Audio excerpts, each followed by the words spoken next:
Okay, Damien, you're up next. Hello, City Councillors and City staff. Thank you for this opportunity to speak to you.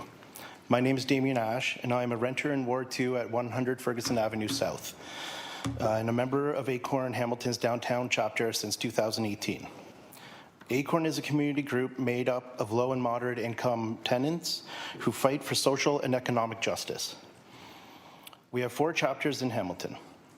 Today we have 25 tenants delegating today and 8 ally organizations joining us in support. ACORN has been fighting for bold municipal tenant protection policies, an anti-renoviction bylaw, and a strong tenant defense fund for 3 years. Our members are delegating today to urge the city to move forward on these protections. Renoviction is a word you will hear a lot today, so I'd like to start by giving its definition so we're all on the same page. Renoviction refers to the tactic or legal efforts that lead up to a tenant being forced to move out of their home under the guise of major renovations.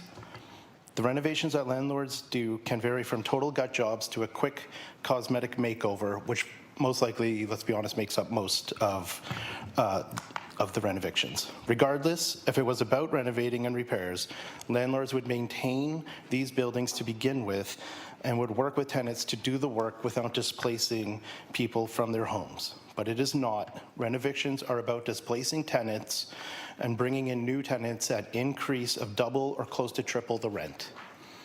The building I live in is similar in age to other buildings where people are being renovicted. Yet my building has done major renovations. We knocked off the balconies and rebuilt them. We replaced the main water supply risers and drains, making it possible to install dishwashers for the first time in the building's history. Bell came in and ran fiber internet and cable to every unit. They updated the fire alarm system, ran all new wires for that in every unit, rebuilt the entire lobby, mailroom, and super's office, painted and recarpeted all common areas, replaced the water heater and heating systems, replaced all windows and doors in each unit, fixed and in some cases updated individual air handlers in units, plus much more, all without displacing a single person. If my building can do this, why can't others? As things are now, without any rules about raising rents between tenancies, landlords are incentivized to create high turnover, and they commonly use renovictions to do so. Many landlords will try to buy tenants out by offering a large sum if they agree to leave. This is not helpful to those on ODSP, OW, or low income, as it will be clawed back from their social assistance or may disqualify them from programs like the food bank or maybe the Ontario electricity rebate program. And ACORN is demanding the city to do more to protect tenants and put a stop to renovictions. Here are our demands, which we believe will help to accomplish this.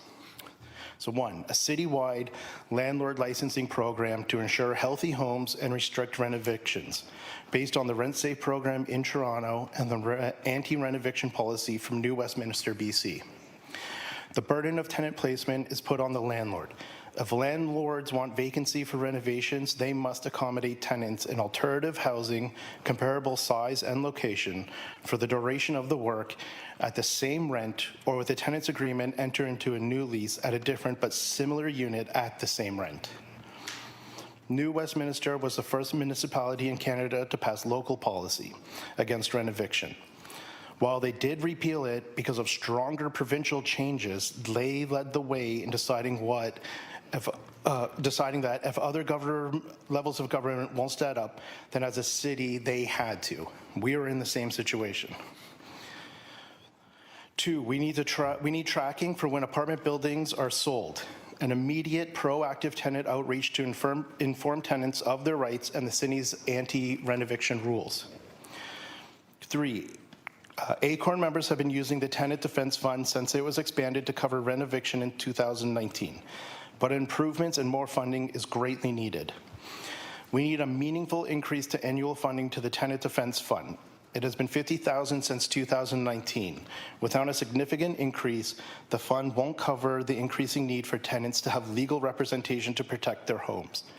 Expand the TDF to cover N12's tenant maintenance applications, T6, and allow tenants to pursue other legal processes at the Landlord and Tenant Board, local planning appeal tribunal, divisional court, or other administrative tribunal or court with the intent of preserving affordable rental housing in Hamilton. Provide funding to tenant groups facing rent eviction to hire a professional to dispute the need for vacancy. Add capacity to the TDF for tenant groups that need help with outreach and organizing their buildings. Create a vetted list of paralegals that have expertise and experience in representing tenants in above guideline rent increases, N13s, N12s, and T6s to be shared with tenant groups. With a long-term improvement to transition the TDF to be similar to the City of Toronto Defence Program, now called Tenant Support Program, where under the new program, tenant groups can directly access legal services from a designated legal organization. For example, in Hamilton, the designated service could be the Hamilton Legal Clinic. The transition would reduce barriers for tenant groups accessing legal representation and help level the playing field.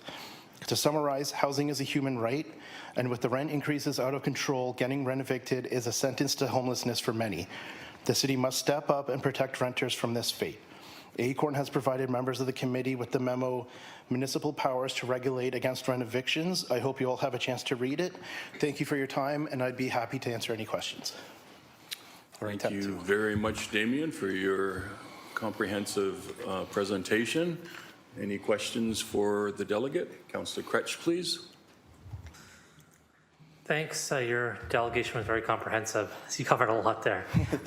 I just wanted to ask, further to my comment earlier that I read out, you made a distinction in your delegation between a renoviction and a renovation. And could you just underline that for us, where you see the difference there? Yeah, well, renovation doesn't mean renoviction.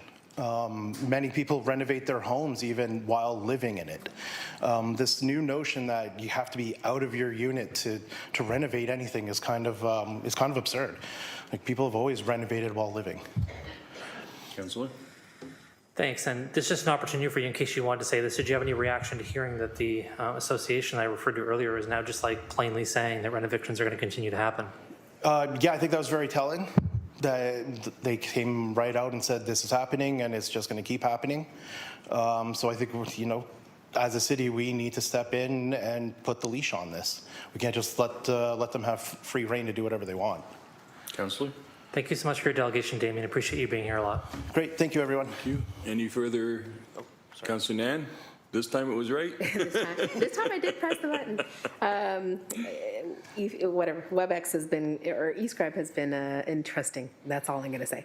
Thank you through you, Chair, for coming in to delegate today. And I also wanted to just pull out the fact that in your delegation, you gave very clear evidence of what is the appropriate way by which building owners can engage in what you've outlined to be really major renovations. Yeah. You're not talking about aesthetic stuff. You're talking about updating an older stock building and bringing it up to current code and beyond in terms of addressing some of the what sounded like inefficient existing works inside the building. So if I got it right, this included all piping. It included enabling tenants to have the appropriate data that they needed in terms of Wi-Fi enabling. Laundry, heating, redoing the water, redoing the doors, the windows, and your balconies. Did I miss anything? That's all I could think of. Like, we did, it was like 3 years of renovations. That's incredible. Where, so they redid like everything in the building, and nobody was displaced. Thank you. Thank you, Chair. That's my only point that I really wanted to underscore. I think that it often gets conflated when we're talking about this issue in the city. In terms of the practice of renoviction. And so you've made a very clear case, and I think that there are landlords out there and building owners who know how to take responsibility for what they're responsible for and do the right thing. And I appreciate you bringing that forward in your delegation today, as well as the demands. Thank you. Thank you, Councillor. Thank you, Damien, for attending today and giving us this presentation. Thank you, everyone.